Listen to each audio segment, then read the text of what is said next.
bose baranyibuka yaba Trust Beat aranyibuka ni fresh umubano ni mwiza yaba Jibu ni fresh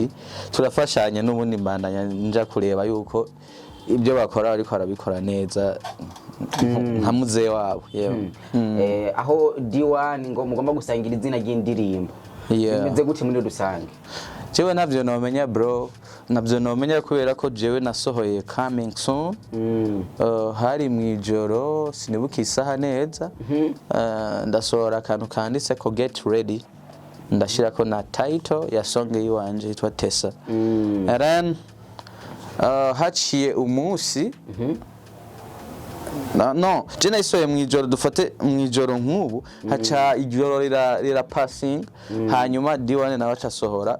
jewe gufasha uwari we wese mubona nararamuye sinumva n'ukuntu nokigusigura ni nka devoir kandi nta nubwo bingira pressure ngo sinashizemwo rogo je nkora indirimbo nyinshi indirimbo zinca ko ni nyinshi z'aba producteur batandukanye benshi hari izo bitaba ngombwa ko nshiramwo rogo for example je sinogwanira muri hit mu ndirimbo ngo ndiko ndarondera hit mu ndirimbo ya kana nkabajya abahungu mba naratoye kuri Gardino wapi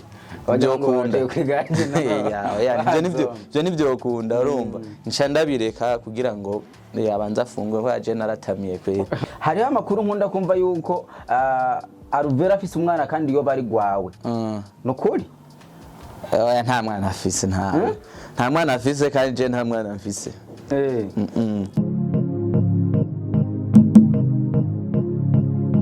Yes, bikunzi ba Rock Steven baramukije kuri mikoro muri kumwe na Jazima Masamba minyuma ya kamera n'ikibano mikabana baha amasana ameze neza cyane. Uno munsi twagize iba kujya gutembera imwe mu ma studio novuga yuko imeze neza kandi komeye cyane ikabisanzwe ikoreramo umuhinyanyuzi amaze gukora amahiti menshi agiye atandukanye y'abaririmbyi ariko ndabibutse yuko na wenyene asanzwe aririmba afise n'indirimbo yiwe yitwa Tessa ni indirimbo iriko iravuga ngo mu majambo menshi agiye atandukanye hirya no hino tubona yuko abanyakayanze byo bazaba bacana mu mitwe bivanye no kungena hari hakantu tubona kabajomba bene abanyagihugu abafana muri make kizo ndakora mu kijumeze neza je meze neza sambamba meze neza ndashimana nk'umuntu akubwiye ati jewe ndifuza yuko wewe mwene ibikorwa uhikibanza ku ikibanza cyakangaye ku kazi kawe usanzwe ukora kamisi yose oya bo sinokwiye ikibanza mugabo ndi muri bamwe sindi wa nyuma kandi sindi n'uwa mbere nipo katikati ngaha mu gihugu cy'u Burundi urumwe mu bantu umaze kubaka abahinyanyuzi benshi bagiye batandukanye novuga yuko uri uwa mbere nta n'ubundi arazaboneka tumaze kubona nk'umuntu amaze kubyara aba producer bamaze gufasha igihugu bashika kuri 3-4 aba ari umuntu wa mbere twavuga yuko afise akamaro mubo maze gufasha tubahereko no wahe yama kwibuka cyane cobora gutelefona wabuze ibihumbi 300 ndabuze 500 cyangwa turwasa rabu uyandungikire kubera umva offsite ndazi kutabura amahera icyo kintu kumenga kirakomeye bose baranyibuka kameme bose baranyibuka nkaha nyene ubu directeur manje nibuka n'utundi tuntu tuba twayaze nko mwijoro riheze canke riri ariko bose baranyibuka yaba Trust Beat aranyibuka ni fresh umubano ni mwiza yaba Jibu ni fresh turafashanya n'ubundi mbandanya nja kureba yuko ibyo bakora ariko arabikora neza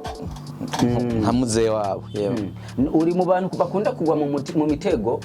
uronka abantu benshi wigisha uwo producer ndabivuze kubera ndakuzi ndazi n'abatipe benshi bagiye batandukanye bashika nko kuri 4 bataravuma cyane bashikire ba Jibu bashikire ba Trust Beat bakora neza iyo bagushikire baguhaye nk'umuntu ati uyu muntu mwize guhinyanyura avuye ruguru ubigenza gute bro nikiba cyoroshe ntabwo ari ikintu cyoroshe kweri uvuze uko ndaza abarundi abari mu Burundi n'abari hanze ntibashobora kumenya ibyo uri kuravuga ariko hariho abandi bana benshi azi n'impano nyinshi zimaze kunca mu minwe canke zikaca n'ahandi mugabo zavuye ruguru ati rero iyo umuntu avuye ruguru biba bimeze gute jewe ndibuka hariho uwo natoye kuri Gardino ashitse nzi ko yoba afise amafamiye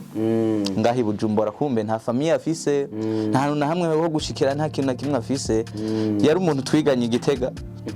je nciga turigana ahantu niga uramuvuga n'akazina y'igihe igeno kizo mu myaka ijana twebwe tutagiye hari canke hari sanzi akakira reka ndamutaginge naco bitwaye ndibatse yitwa Zombi ntaramenyekane ari mu nzu nahoze nkoreramwo yitwa Mille Makers nayo ndayitaginga kuko hari byinshi twafashanyije ya shout up to him canke kuri team ya Mille Makers rero Zombi nawe novuga yuko yahuye niyo struggle mugabo na Jibu nyene nawe ne byagenze uko even na Trust Beat bose nabakiriye arabana batonya ndabakuye ruguru nyene uraza umuntu wa impulse ahantu umubonye ahantu ariko aravuza nk'agataro ukacuvuga nti anafanya vizuri tuzozi Bujumbura ndagufasha ugatanga ico ushoboye kugira ngo peut-être umutima wawe uhimbagwe n'igihugu cakwibarutse canke izindi famille zizobeho wahora ufise studio yiwawe CB Music yego ubunya uri mu yindi studio yitwa Malengo kubera iki wahije studio yiwawe ukaja handi hantu novuga bega hajya iby'imipira sindabifuatiriya sana nk'ubu Mesakina hehe mwe mu byombereza cyane nyoze ko nawe dutsinda nakubera naje umupira zindabura mugabo of course Messi naramwumvise nimbari Barcelona Juventus I don't know ubu sinzi yageze usanga akinira nko mu Barabu canke ahandi hantu canke n'imipira yarayihevye ari mu zindi business anyway kuzanga muri Marengo ni biganiro twagiranye Sero na booking ntuzenya canke n'umu proprietaire wayo wi Marengo rambwira ati jewe mu producteur mbona ngaho babikora neza of course urimwo tubikore gute turaganira turahuza ibiharuro ndibaza mwarabibonye barabonye ko twagiraniye amasezerano kugira ngo dutangire gukorana ariko nkuko mwabyumvise even no muri Tesa indirimbo yiwanje nshasha harimo jingo yiwe ni iwanje harimo CB Music harimo na Marengo Records rero ni navuga ni is a kind of partnership twagize kugira ngo twese kubera iyi Marengo idafise umu producteur nta kintu na kimwe bifise ntubona amapiano ibiki ibi byose n'ivy'iwacu twebwe dufise Imana yagaburiye impano kugira ngo tuze turabishora indirimbo yawe iri nimwe mu ndirimbo muri kino gihe yasohotse mugabo igasha izana amajambo menshi agiye atandukanye twe turabibona ku mbuga aho D1 ngo mugomba gusangira izina ry'indirimbo bimeze gute muri rusange jewe navyo nomenya bro navyo nomenya kubera ko jewe nasohoye coming soon hari mwijoro sinibuka isaha neza ndasohora akantu kanditse ko get ready ndashirako na title ya song yiwanje yitwa Tesa and then haciye umunsi no jena isoye mwijoro dufate mwijoro nk'ubu haca ijoro rira passing hanyuma D1 nawe acasohora coming soon nawene y'indirimbo yitwa Tesa of course je ntabyo nzi sinzi what happened sinzi nimba yaba inspire na titre yiwanje ntabyo nomenya sinzi ko yayikoze iryo joro nyene canke yayikoze mu myaka yararabyo nomenya we just waiting for the song to be out turindiriye iyo ndirimbo gusa isohoke yiwe kubera yiwanje deja iri kuri YouTube yiwanje Chizo Boy urumwe mu bantu bazanye Alvera mu muziki nivuga yuko ari ryo ryambere yatangiye kunja muri studio iwawe muri kino gihe cyabona yuko ari umwe mu bantu bafashije igihugu kuririmba indirimbo ziryoshe kuva muvana aragaragara yuko ari umwe mu bantu basora indirimbo zikenya yego ubwo haracari ubucuti impande yiwawe nawe namba buhari bipfira he ni management yagiyemwo ituma muvanira sora indirimbo imwe ku mwaka bimeze gute jewe novuga ubaye kwera sinkunda cyane kuba kuri nani ku ma screen cyane mugabo uba uri mu bambere bambajije kibazo kandi mu muco umugani uri hano ngo wanyuze mu muco je nanje no hanyura mu muco no haca mu muco kuri ico kibazo ciwawe kubisanzwe jewe na Alvera icyaduhuje canye cyatumye ugumubona Alvera je ndi nyuma yiwe imyaka myinshi ni ikintu kitoroshe udashobora kumenya ni ikintu kiri between me kiri hagati yanje na Alvera mwenyewe nawe niyo bikubwira mu gihe wamusaba interview bigakubwira rero Alvera nta kibazo nta kibazo togira ni inshuti yanje numugenzi mwiza imyaka myinshi yeah twarafashanyije naramusapotinze birakunda biraca muri jewe birakunda of course numuhezagiro nagize ibijanye rero n'ukunge nakora ibikorwa bikenyi peut-être kubera yagiye muri management itandukanye na jewe sinshobora kubimenya kubera ko jewe igihe twari kumwe jewe nije nari mfise technology canke ubuhinga na strategy bwo gukora ibikorwa vyiwe n'uburyo bwo gupushinga ibikorwa vyiwe ibikorwa mu mikoro twaba dufise so right now sinomenya ikiba cyahabaye muri management yiwe ntabyo noshobora kumenya kubera management yiwe jewe ntituyaga usanga abana na Ambrose Arono ntituyaga kwe oya ntabyo nomenya sindabizi mugabo ntituyaga yeah hariho ijambo jewe nk'umunyarusaku Bomore urumwe mu bantu bakunda gukora indirimbo kazifasha abandi ba producer hariho indirimbo yari Noji na Moni ya Frere uri kurayumviriza ibice byinshi biragaragara yuko ari wayirikodinze zirya ndirimbo ari wayivugije cyo cyose kabari uyikora ariko amarogo y'aba producer humvikana umuhungu wawe ari Noji ambe Jibu yego kubera iki yeah kubisanzwe burya bro nundi wese nuwo bari karandaba muri uno mwanya dufate papa wiwawe okay no umwana wiwawe umusanze ariko akora mu muriro wo ukoramo wo mubwira ngo bandanye ukoramo oya uramubwira ati kurayo aho ni mu muriro so jewe gufasha uwari we wese mubona nararamuye sinumva n'ukuntu nokigusigura ni nka devoir kandi nta nubwo bingira pressure ngo sinashize mworogo je nkora indirimbo nyinshi ndimbo zinca ko ni nyinshi z'aba producteur batandukanye benshi hari izo bitaba ngombwa ko nshira mworogo for example je sinogwanira muri hit mu ndirimbo ngo ndiko ndarondera hit mu ndirimbo ya kana nkabajya abahungu mba naratoye kuri Gadino wapi byo kunda byo nibyo kunda urumva nca ndabireka kugira ngo yabanza afungwe ko aje naratamiye kwe baratamiye yes bakunzi ba Rox TV urumva yuko Cizo amajambo yiwe ayaga yuko ari umwe mu bantu yifuza kubaka abana b'igihugu ni na Cizo amaze gukora indirimbo nyinshi ziye zitandukanye harimo Alvera Mukombozi D1 Bface n'abandi bari imbyoshe giye batandukanye bararijo nibaza yuko ari benshi ngaha ntwavuga ni benshi kwe na nyinshi ngaha mu mashini harimo nyinshi indirimbo ndavuga yuko ngo havuye kori mu bantu bambere bateze indirimbo nguru wambe no just ntevye indirimbo reka ndabivuge exclusively just ntevye indirimbo please kandi si nibaza yuko nuko peut-être abantu tudatahura kimwe ngo tumindinge kimwe twumva ibintu cyo kimwe yaba ntevye indirimbo abasani bose bompevye Burundu nta no bosubira kundondera sibyo bompevye Burundu kuko abasani barabwirana mugabo je ndashobora kugutevya indirimbo kugira ndagukorera ikintu ciza nama ndabireba kenshi abantu bakunda kugira iyo myidogo iyo yumvise igikorwa acagaruka no gusaba imbabazi kuko bro twebwe muri music production nga mu Burundi turacari babantu turiko dukora nk'ineza kugira ngo dusupporting igihugu cacu dusupporting impano z'abana b'igihugu cacu sino indirimbo yo nga nta sinzi ndakubwije ukuri sindabona umuntu akorera $200 canke $300 iryo ni nk'ibanga menye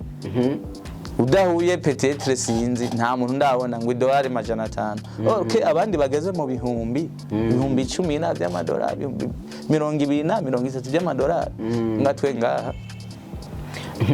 Chizo abaririmbyi barakunda kuba bafise imiduga myiza ariko abaproducer bakora izo ndirimbo nitubone iyo miduga myiza baba bafise biva kuki ndabusese bose nabusese ariko twebwe tugiye asho iwacu hanini rero sino ndafise n'ukuntu ubu ngeze mu myaka yo kuba no bwiza ukuri abantu twebwe ntituseruka ku biyo byinshi ku ma TikTok n'ahandi ngo abantu bamenye ngo no twebwe umwanya munini amasaha 99% ndayamara nicaye ngaha haro n'igihe mba ndi offline ndiko ndakora imiziki yabaje baririmbye bajya nabo baba bari gukora ama réseaux sociaux TikTok YouTube ibiteramo anana so nta ntuba duhuriye mu bisanzwe nta ntuba tuhuriye rero hajya bagira bahahurira n'abantu benshi inkomi zibakunda ibiki ibintu byinshi babonye nibo babasupportinga sino ho ngaha sino abesha nta muntu yogura umuduga ngaha miliyoni 40 nta muntu yogura umuduga ngaha ntiyaragera uraririmba usanzwe umuhinyanyuzo kugira ukaririmba ubyumvira gute ko tuzi abaririmbyi nabo y'umumenyesha makuru ashoboye kuririmba uza wumva ngo namwe mushaka mu promoting icyo nibaza ko ari ikintu ni ikintu cyoroshe bidepanda n'umuntu wese iyo yajava je kuko ndaza abantu benshi natanze kuba ndumusani nakoze ama concert menshi abazani benshi ngira bataranavuka je nararirimbye no muri bimwe bica kuri RTNB nkina nkebura tumaranirungu je narakoze tumaranirungu urayikoze narakoze tumaranirungu rero nakoze tumaranirungu muri 2015 nshobora kuvuga ngo warantanze kuririmba ubonye ndiko ndaririmba no munsi kwera namaze kuja muri production as nk'umwuga nkora ngucumbuza inspiration aba producteur bararirimba ukuri kwamye ijana uburorero ni bwinshi nawe mwaguze imbere yo kuva muri CB Music ugiye muri Marengo tuzoburonka abaririmbye bava muri CB Music gute mu gihe uri mu indi studio ari ikintu peut-être abantu batazi CB Music ndagusiguriye neza fata se je nitwa Ndereyimana Celestin mu Kirundi se rero niyo se iserukira ivyo bintu byose canke ce novuga ni se canke ce igisigura cizo hama be nayo ni boy rero CB ni novuga ni contracted form ndavyite gute ni sigle cyo bita sigle ni mfunyapfunyo ya cizo boy nukuvuga ahantu ndi CB Music iri ku mutima iranamase naho ntoyishiramwo ya mibiri ngaha rero umusani twakoranye kunkurikira no kubandanya dukorana akazi ni fresh ni nkuko yombwira ati Jesse shaka amarogo je ni mutekano icyanzanye ku isi icyo maze kubona ko cyanzanye ku isi nuko nkora iki nyene kiba kindimwo muri no mwanya nyene kandi nkanabiryohererwa man urumwe mu bantu novuga yuko bakora cyane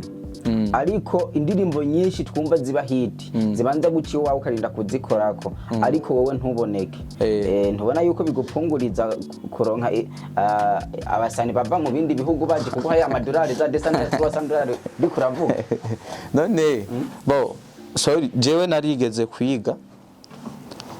kwiga mu gihugu kanaka niga online mbega urazi uriko uriga online utamenya n'umwarimu ariko arakwigisha uwari ntabyo mugabo urashira ko amadolari yiwawe bakakwigisha aya ibyo bita ama DAW ama VST to downloading canke tugura hariya mu bakoze aya ma software ntubumuzi uragenda gusa hari gihe company iba yarakoze urani ibirenga abantu na 10 rero jewe cizubona ngahe nta nubwo mba ndije nyene ndi kintu kirekire ahubwo nabandi bantu boza tukungana tukagirane tugakorana tugaterana imbere mu iryo korana rero niho nshobora kuzana n'ayandi mamarshe avuye hanze canke ayo ngaha na jewe akava ngaha aja hanze ntaho bihwaniye uze wumvirize nk'indirimbo nk'indirimbo zubu okay utabisomye nko kuri Wikipedia nk'indirimbo nshasha ya Chris Brown yakoze nde umuhinyanyuzi ndishobora kumumenya ntabyo bashiramo mugabi no turabishiramo kubera nyene tuba dukeneye turonkena kwidandaza mugabo no professional bro yeah reka tukureke neka akantu wubwira abakunzi bawe je novuga umuntu ankurikirana canke asanzwe akunda umuziki ndundi muri rusangi ni juste abandanyirizeho asupportinga umuntu wari we wese umurundi mwene wacu canke mushiki wanje abandanya musupportinga mu buryo ubu canke buriya kumbure bizogenda neza ku buryo n'umuntu kwanza abafana rega turabaha umunezero turabaha umunezero kiri ngaho nyene uriko umbwiye akantu bashiki bacu mu gihugu cy'u Burundi yego turabona yuko abigeme benshi batinya kujya mu muziki n'abagiyeyo umva umwe yatwayinda bigasha bituma bipungukirwa abajya bakwiye kuboneka yego biva kuki nk'umuhinyanyuzi kirahe nk'umuhinyanyuzi ku buryo tubura abigeme bashobora kuba bosohora boduza idarapo ry'igihugu mu bisanzwe ibintu byose ni comportement ufise comportement mbi naho uja mu isengero urayigirayo hari umunsi umwe mama yambwiye muri bano producer ngo uzomumba ndize yuko basha babasaba ngo ngo tubimenye none bo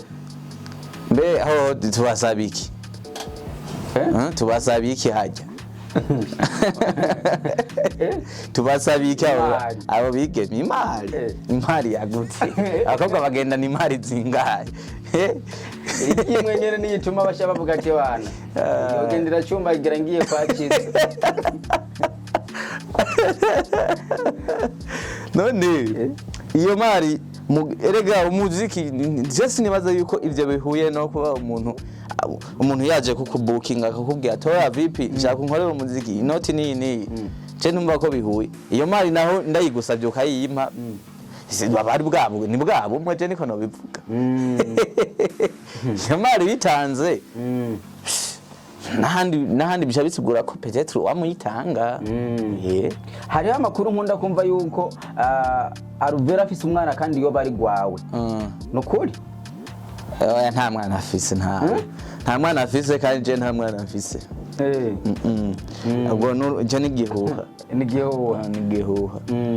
ni kuvuga abigeme namba mushaka kwinjira muri studio muze kwa Kizo Jizo ntasabana oya je nta kiboro nsaba ko ico kiboro cyawo naco nsaba ni amahera reka ndagushimira nk'abantu bari hanze babwira iki babasani byabananiye bakurikira indirimbo bari coding bo jewe ndafashanya kweli ndafashanya gusa nyene urazi naho uja kuraguza n'umupfuma aragusaba basiti zana n'intuzeye kizana nayintuzeye hajya bacanguye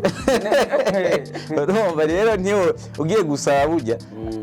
no mu muco w'ikirundi uragenda witwaje akantu avuga nti akanya reka ndakitwaze kugira bampe ujya mwigeme bize bikunda yuko ibintu bigenda neza rero uje gusaba sponsor no mu yandi makampani bavuga ati kunuko ntibakumiriwe rero nibaze je vraiment umuntu ari ndakirana kweri nimero zirahari Facebook ahantu hari hose ntobura nimero yanje kugira umbwire ikibazo ciwawe numve ko hari ico no gufasha kuko nabajya bose mwamenye banciyeko hari gihe batandiha kandi bari kandi barari ariko batari ntabyo you don't know Kizere ndagushimiye cyane mbese sana mwakoze kuza kuntemberera nabonye kibanomike ari kuri kamera mari mahenga areba areba Yes, bakunzi ba Rox TV kuri mikoro mari kumwe na Jazima Masamba inyuma ya kamera ni Kibanomike bananye mukana subscribe na comment turabakunda cyane. Bye bye. Ariko abagore na subscribe wanje attention. Iwawe. Ni kwa iwandika che na hashe na i na double z na o ama na boy. Hama wandika tesa banze umpena niyo. Umuhe byuzi kandi na commentaire kukumbuye kugira ejo niyashira ku hindi gikorwa azovuga ati ari umuntu yambwiye ko ibintu biko bikenewe.